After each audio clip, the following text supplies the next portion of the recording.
I nderuari kryetari i Kuvendit, zotri Glau Konjufca, i nderuar kryeministër i Republikës Kosovës, zotri Albin Kurti, të nderuar përfaqësues të korit diplomatik në Kosovë, të nderuar kolegë deputet të Kuvendit të Republikës së Kosovës dhe kolegë deputet të Parlamentit Evropian, të nderuar përfaqësues të institucioneve tona, përfaqësues të organizatave të shoqërisë civile, media, gazetar dhe ju të pranishëm.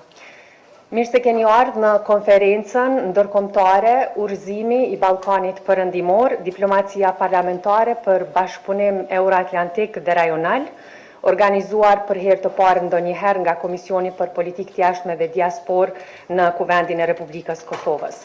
Për mua, si kryetari i këtij komisioni, është një privilegj i jashtëzakonshëm t'ju uroj mirëseardhjen dhe t'ju kem secilin prej jush sot këtu, duke ju falenderuar që keni pranuar ftesën tonë për pjesëmarrje dhe keni vendosur që t'jepni kontributin tuaj në këtë konferencë mjeditore që po mbahet pra sot në Prishtinë.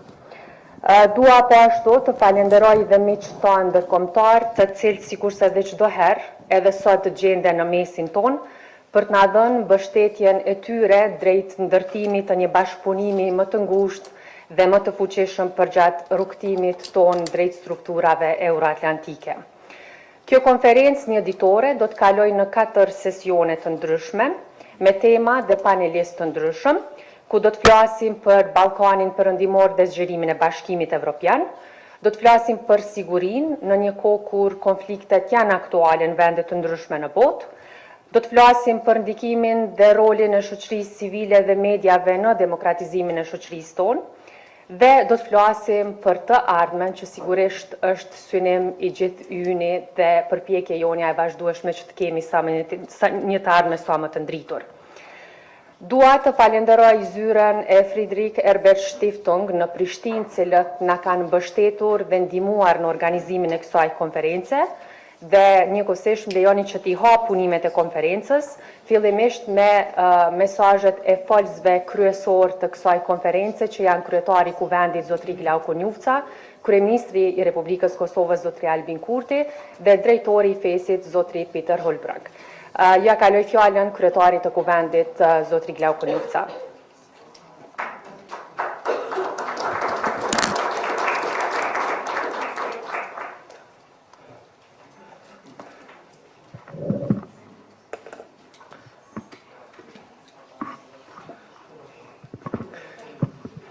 I nderuar kryeministër Kurti, të nderuar të pranishëm, e dashur Arbresh, të nderuar i dashur drejtori i FES-it në Kosovë, të nderuar ambasador, përfaqësues të ndryshëm që po ju shoh këtu edhe të parlamenteve, zoti Mandel, zoti Bushati, të nderuar miq e musafir. Është shumë e rëndësishme që po takohemi këtu dhe që po marrim pjesë në këtë konferencë, e cila i kushtohet definitivisht një teme shumë të rëndësishme, që është, siç po e shihni, diplomacia parlamentare edhe ndërtimi i urave në Ballkanin Perëndimor, duke e shfaqur qartë edhe perspektivën e gjithë rajonit edhe ambicien tonë kolektive, që është antarësimi në NATO, padyshim edhe në Bashkimin Evropian.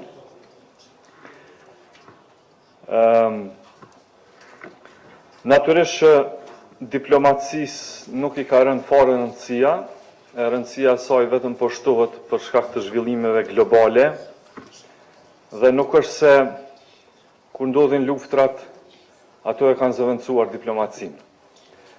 Por kundrazi, ndodh pikërisht e kundërta, që gjatë konflikteve dhe luftrave, ato nuk kanë zëvendësuar asgjë, diplomacisë vjen duke u rritur rëndësia, dhe përpjekje diplomatike sot shohim ngado, ashtu që t'i adresojmë të gjitha problemet e së tashmes. Republika e Kosovës në të njëjtën kohë është një dëshmitare e rëndësisë së diplomacisë, vetë si shtet edhe si shoqëri. Vetë krijimi i shtetit të Kosovës ka marrë shumë përpjekje diplomatike dhe për të krijuar si shtet Kosova ka kaluar gjitha fazat, le të themi, të trajtimit diplomatik. Por ndjerë nderuar që sot jam këtu me ju për të diskutuar edhe rolin e diplomacisë parlamentare si një mekanizëm shumë i rëndësishëm për bashkëpunimin rajonal, sidomos në fushën e sigurisë dhe në proceset integruese. Për Republikën e Kosovës dhe për popullin e Kosovës, termi transatlantik është shumë i rëndësishëm. Ne mendojmë që edhe vetë jemi dëshmitar si popull që pa funksionimin e transatlantikës do të kishte me qenë e vështirë edhe vetë liria e Kosovës. E po ashtu shtet ndërtimi i Kosovës ishte një proces shumë i koordinuar transatlantik. Këto 30 vitet e fundit, 2 krizat mëdha, 2 luftëra të mëdha, një para 32 viteve dhe një tjetër e cila po vazhdon edhe sot, një luftë tjetër, e argumentojnë rëndësinë e transatlantikës dhe se si ajo është ekzistenciale. Edhe për Evropën, por edhe për Ballkanin, sidomos Ballkanin perëndimor. Ishte pra shkatrimi i Jugosllavisë, cili filloi në vitin 1990 dhe prodhoi luftat përgjakshme për shkak që Serbia i sulmoi republika tjera për ta zgjeruar territorin e vet në vitin 1990 dhe kësaj parapriu heqja e dhunshme e autonomisë të Kosovës.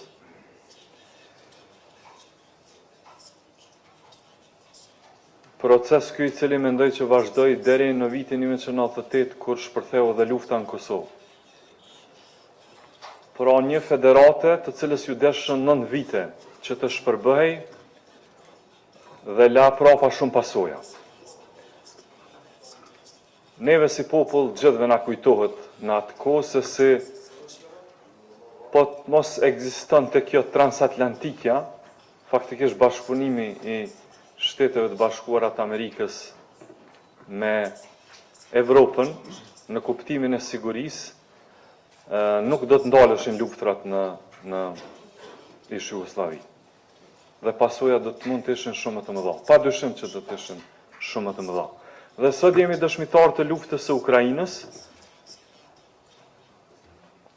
të invazionit të papranueshëm, e të cilin e ka dënuar krejt bota demokratike, të invazionit të Federatës Ruse mbi Ukrainën. Sërish po e konfirmojmë rëndësinë e transatlantikës, edhe në këtë luftë, sepse është, siç po e shihni, pothuajse e pamundshme për Ukrainën që ta fitojë luftën e vetë të drejtë kundër këtij pushtimi, po të mos ekzistojë një koordinim shumë i fuqishëm mes Shteteve të Bashkuara të Amerikës dhe demokracive evropiane. Por në këtë kuptim, edhe diplomacia parlamentare pa dyshim që është e rëndësishme. Ajo është formë komplementare e diplomacisë konvencionale, qeveritare, dhe është një nga mjetet më të fuqishme për të ndërtuar marrëdhënie bilaterale dhe bashkëpunim të qëndrueshëm. Diplomacia parlamentare për ne do të thotë në radhë të parë forcim i miqësive me parlamentet e vendeve, të cilat janë mike për ne, por edhe krijimi i miqësive të reja me deputet dhe përfaqësues prej vendeve që ende nuk e kanë njohur Kosovën e që jemi të interesuar të punojmë së bashku drejt afrimit të kësaj njohje. Kuvendi i Kosovës natyrisht që zhvillon diplomacinë e vet parlamentare. Ne jemi pjesë si kuvendi i Kosovës edhe e trupave shumë të rëndësishëm evropian, por edhe botëror, institucioneve të rëndësishme.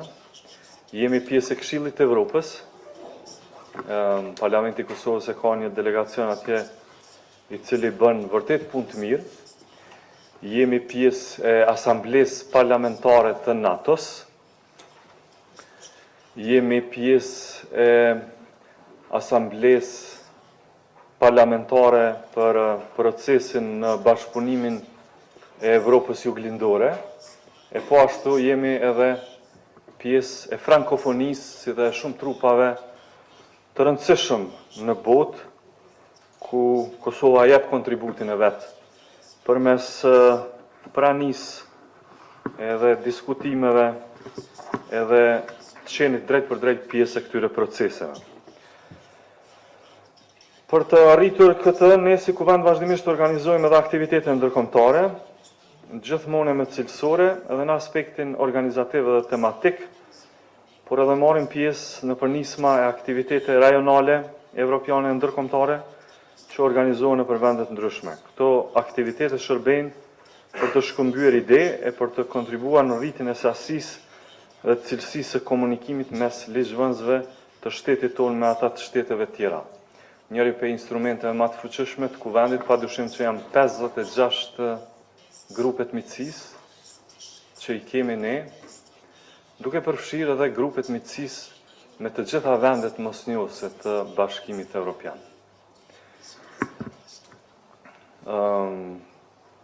Deputetët të cilët janë pjesë e këtyre grupeve takohen me deputet nga shtetet mosnjose, sepse për parlamentet dhe për deputetet është shumë më lehtë që të thyejnë barierat dhe që të shkohet drejt njohjes së plotë nga ana e këtyre 5 shteteve mosnjose. Aktualisht pra jemi në një periudhë të rëndësishme dhe kritike për paqen dhe sigurinë në rajon, kur e kemi parasysh realitetin shumë sfidues në cilët ndodhet edhe rajoni ynë edhe Evropa në përgjithësi. Kjo periudhë është vërtetuar e ka vërtetuar domosdoshmërinë e bashkëpunimit parlamentar, rritjen e këtij bashkëpunimi për vendet e rajonit, duke qenë sa më afër njëra tjetrës, për arsye se gjithnjë po bëhet më e qartë në botë dallimi mes botës jo demokratike, e cila po koordinohet dhe po afrohen shtetet jo demokratike sa më shumë me njëra tjetrën, po ndodhin aleancat e tyre të natyrshme. Prandaj është e natyrshme që edhe vendet demokratike të ngrisin nivelin e bashkëpunimit, edhe të shkëmbimeve me njëra tjetrën.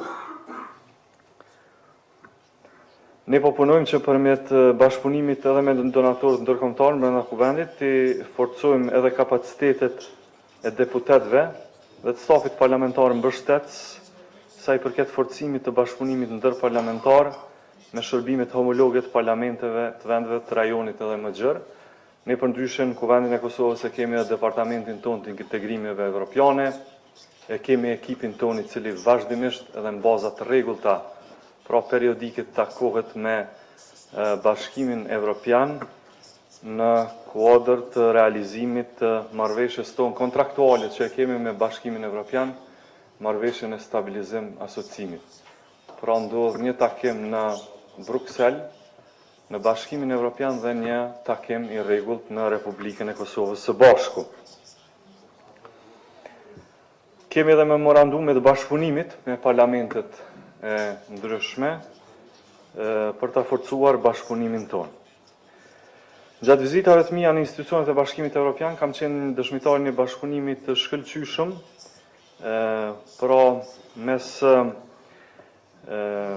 institucioneve evropiane edhe Republikës Kosovës, por unë do të bëja thirrjet që aktivitetet cilat kanë qenë të kaluara të organizuara nga Bashkimi Evropian të mos i braktisim. Unë inkurajoj edhe institucionet e Bashkimit Evropian që njëra prej konferencave që ishte më e rëndësishmja, të cilën e kishim së bashku vendet e Bashkimit Evropian, mes Parlamentit Evropian dhe vendeve parlamenteve të Ballkanit Perëndimor, të mos ndërprehet. Pra kemi pa një mungesë të organizimit të kësaj konference në 2 vitet e kaluara. Ky nuk ishte lajm i mirë, mendoj, për rajonin dhe për Bashkimin Evropian. Unë bëj thirrje që kjo konferencë të rikthehet. Unë mbajt për 2 vite me radhë. Para këtyre 2 viteve të fundit, unë morëm pjesë edhe kryetarët e parlamenteve të Ballkanit Perëndimor. Do të ishte shumë e rëndësishme që kjo konferencë të rikthehej. Aty ishte një mundësi shumë e mirë që të takoheshim edhe me përfaqësues të Parlamentit Evropian, por edhe me kolegë tonë të cilët përfaqësojnë parlamentet e rajonit. Vërtet, sidomos Ballkani ka nevojë për konferenca të tilla ku ne gjejmë vetveten së bashku, bashkëpunojmë dhe zhvillojmë takime, edhe zhvillohen takime mes parlamenteve dhe mes përfaqësuesve të parlamenteve përgjatë këtyre konferencave. Po ashtu, është shumë e rëndësishme që edhe mekanizmat të tjerë që janë funksionojnë brenda vendeve të Bashkimit Evropian, është e rëndësishme të vazhdojnë të mbajnë takime me parlamentet e Ballkanit Perëndimor.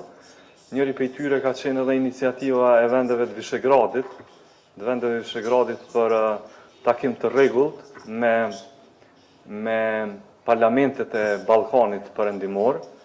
Ne përshëndesim këtë nismë, ishim pjesë e saj, 2 herë mbajt një takim i tillë, por edhe kjo iniciativë siç duket ka ngjecje, ka probleme. Ne do t'japim kontributin tonë dhe gjithçka që është nevojshme që gjitha këto mekanizma të forcohen, e jo të dobësohen. Pra të shkojnë duke marrë gjithnjë më shumë fuqi dhe të jenë gjithnjë e më aktive. Unë po ju falenderoj që jeni të pranishëm, edhe kësaj konference i dëshiroj punë të mbarë, mendoj që koha është e duhur dhe tema mos e qelluar. Ju falenderit shumë.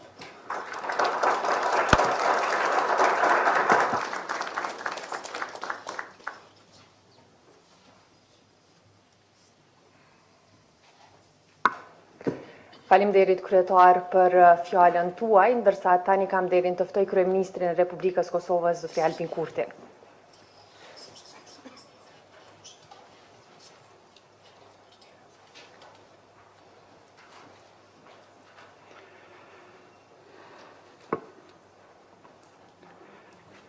Unë do të them fjalimin tim në gjuhën angleze, kështu që edhe përkthyesve do t'ju bie që të përkthejnë për shumë më pak pjesëmarrës këtu sot.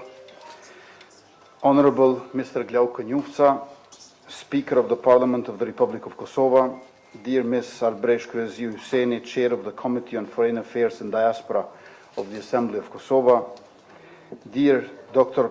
Peter Hurlbrink, Friedrich Stiftung Country Director, dear Mr. Lukas Mandel, Member of the European Parliament and Chairman of Austrian Kosovar Friendship Association, Excellency Ambassadors and representatives of diplomatic missions in Kosovo, dear former foreign ministers of Albania and Montenegro, my dear friends Ditmir Bushati and Miodrag Vlaovic, dear members of parliament and ministers of the government, distinguished guests, ladies and gentlemen, it is my pleasure to address you today at this event which has brought together parliamentarians, ambassadors, civil society activists, former government officials and academicians from across Europe to discuss important matters for our continent. Parliamentary diplomacy is needed more than ever today to help Europe navigate current complexities and confront old narratives. The road to regional and euro-atlantic cooperation is not without its obstacles. There are still historical grievances, political differences, and socio-economic disparities which often threaten to divide rather than unite us. That is why we need to promote the principles of dialogue and inclusivity, which are essential to building bridges among our people and countries. The idea that particular ethnicities, races, cultures, and groups are superior to others is an old stereotype, one that has led the world to so much hate and destruction in the past. However, the methods with which they are being propagated are new. Although the internet has connected billions of people and given activists a voice in opposing injustice and mobilizing people, we are also seeing that the same technology and platforms are enabling some of humanity's worst impulses. Mass media has changed. Everyone today with a social media account can spread their narrative to millions, if not billions, of people instantly.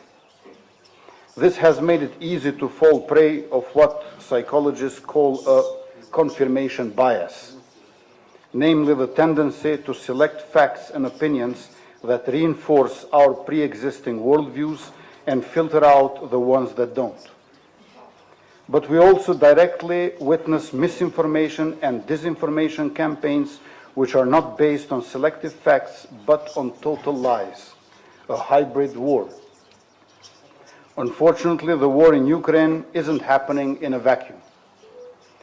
There is a tide of autocrats all over the world who actively seek to subvert democracy and undermine hard-won human rights. Despotic President Putin has only emboldened such autocrats. Right here in our region, we see how an autocratic regime in Serbia has been turbocharged by Russia's invasion of Ukraine. In our first 2 years of government, they brought 4 times the army to our border, sponsored terrorism, and continuously spread lies and false narratives to justify their aggressive acts towards Kosovo and the region. We cannot be complacent. We cannot take our democracy nor our progress for granted. The theme, Bridging the Western Balkans, Parliamentary Diplomacy for Regional and Euro-Atlantic Cooperation, is certainly fitting because there are forces who seek to divide us. The Euro-Atlantic perspective must be reinforced. It is a roadmap for peace and security, stability and prosperity for the Western Balkans. By aligning with the principles and values of the European Union and NATO, those who truly want to can unlock a wealth of opportunities for economic development, security cooperation, and democratic governance. The Republic of Kosovo is unshakably committed to this path. In the last 3 years of our government, we have had the fastest rise in all democratic indicators in the region. We have joined sanctions against Russia's aggression against Ukraine and strengthened democracy at home. We are not just committed, but we have pushed for more regional cooperation with the framework of the Berlin process and based on European Union rules and values. We are working hard to remove barriers to trade and commerce among the Western Balkan 6 countries through implementation of the common regional market and accelerate membership in the European Union through European Union Growth Plan. Yet the journey towards Euro-Atlantic integration is not one that can be undertaken alone. It requires the unwavering support and solidarity of the international community, as well as a genuine commitment to reforms and reconciliation from within. Just as democracy must not be taken for granted, I also believe that democratic progress should not be taken for granted. We have seen too often, perhaps, that there are competing forces with different work ethics who offer a different vision. Kosovo's democratic progress must be supported by all democratic forces across the Atlantic, a transatlantic solidarity, as Mr. Konjufsa was emphasizing. This means, first and foremost, support for our membership in international organizations. On May 12, 2022, we applied for membership in the Council of Europe, and on December 15, 2022, we applied for membership in the European Union.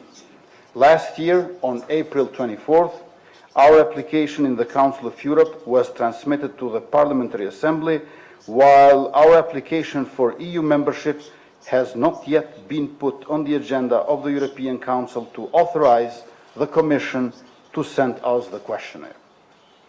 Every democratic country in the European Union and Council of Europe believes that Kosovo is the most advanced democracy in the region and that our constitution is the most advanced in Europe when it comes to the protection of minority rights or non-majority communities. Yet the reasons for the lack of progress for Kosovo's membership in the European Union and the Council of Europe do not lie in democracy and strong protection of human and minority rights, but on the behavior of an authoritarian regime. Because Serbia is not interested in NATO nor EU membership, it seeks to block the progress of the whole region, holding back the entire region. The European Union and NATO have rightly responded to Russia's aggression and security threats to Europe, not by appeasing Putin, but by bringing Finland and Sweden into NATO and giving candidate status to Ukraine, Georgia, and Moldova. The security threat to the Western Balkans by Serbia should be dealt with using the same approach, thus giving Kosovo candidate status in the European Union and membership in the Council of Europe. In this regard, I think your voice and your work matters, because the role of the Parliament is not only measured by the laws and resolutions it passes, but in the lives it touches and the future it shapes. With your voice and your work, you can shape the future of this entire region. I thank the chairwoman and of the Committee of Foreign Affairs and Diaspora, Ms. Kureziu Husseini, and the Speaker of Parliament, Mr. Glauko Njufsa, for bringing us together, and Friedrich Ebert Stiftung for supporting this event. The Parliament should have all necessary support to fulfill its duties and utilize its opportunities in parliamentary diplomacy. Thank you very much.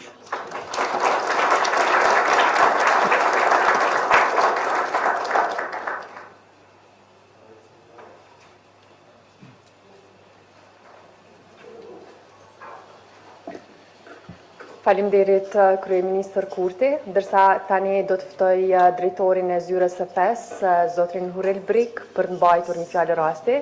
Mr. Hurel Brik, the floor is yours.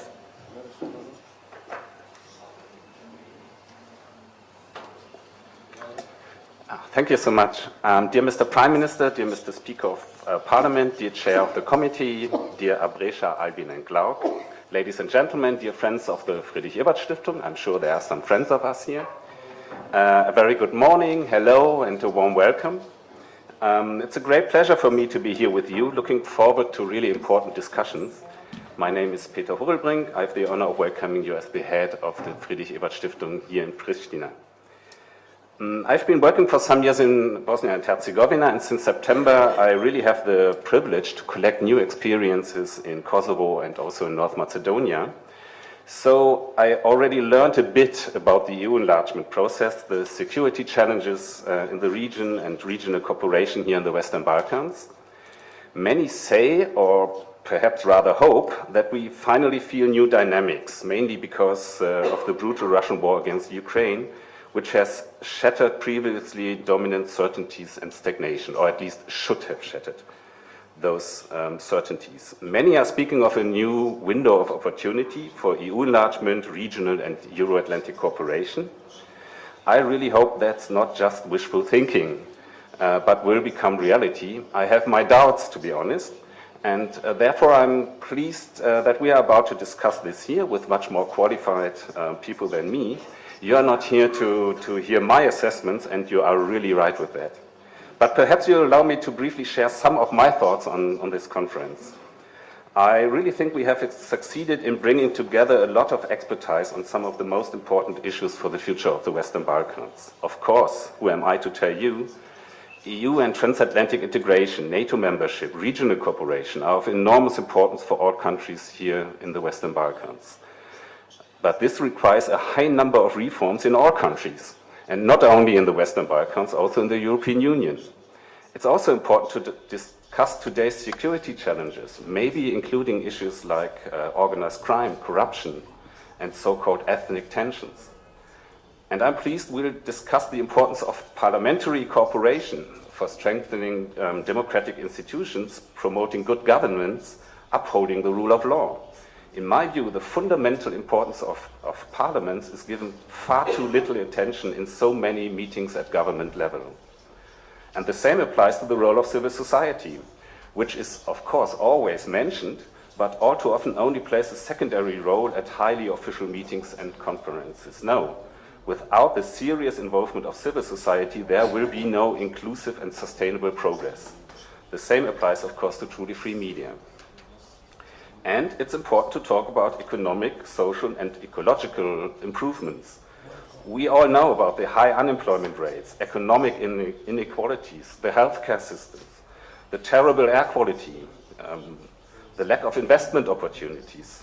All of this contributes to social unrest and increases the region's vulnerability to external influences. So there are really many topics to discuss today, but please allow me to express one short personal wish as a result of my observations throughout the last years. People in the countries of the Western Balkans realize on a nearly daily basis that there is too little progress in improving their everyday lives. And they also realize that there is something wrong with the dialogues and the promises of the European Union. That's why more and more of them are deciding, well, if the EU doesn't come to us, then we'll go to the EU. The Western Balkans are losing their best educated generations, those who have given up hope for a better economic, social, and political future for themselves and their children, those who are urgently needed for change in their countries here. For me, personally, this is the most painful expression of the development of the last years, from which, in an almost sarcastic twist, the EU member states and Germany and Austria in particular are even benefiting. So my wish is, it would be really important if the political decision makers on all sides, here in the region and in the European Union, would focus on the reasons for this disaster, because that will determine the future of the Western Balkans at least as much as a potential EU membership. Sorry for that. As I said, you are for good reasons not here to hear my humble thoughts. I would like to thank my colleagues at the FES, especially Rudina and Jetta, and of course also Abresha and the Committee on Foreign Affairs and Diaspora, our really great partners today, for making this conference possible. My gratitude goes to all speakers, panelists, and moderators. Without you, this would be a pretty boring Monday. Finally, I would like to thank you all as attendees for your participation and really invite you to contribute to the conference with smart and critical and maybe not too long questions and remarks. So thank you for your patience with me. This will be a really interesting day, and I think we should start with session 1. Thank you.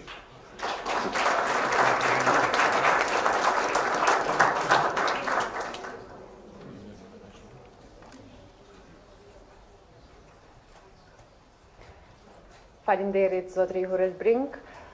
Ishte kjo pjesa hapëse e konferencës ku patëm rastin të dëgjonim edhe folësit kryesor të kësaj konferencë, ndërkohë që tani fillojmë me sesionin e parë, i cili do të moderohet nga profesori Gencar Abrego, cilin unë e ftoj në skenë dhe besoj që ai mandej vetë do t'i ftoj panelistët e tij këtu.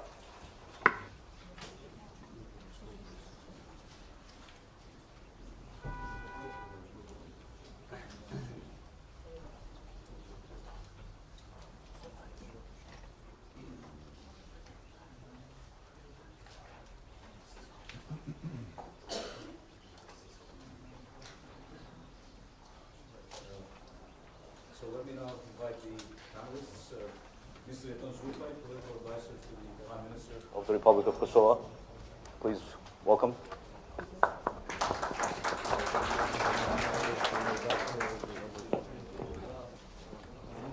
Mr. Ditmir Bushati, Foreign Minister of the Republic of Albania. Welcome.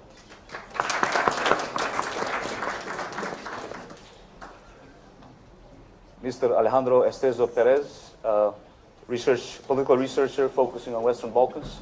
Welcome.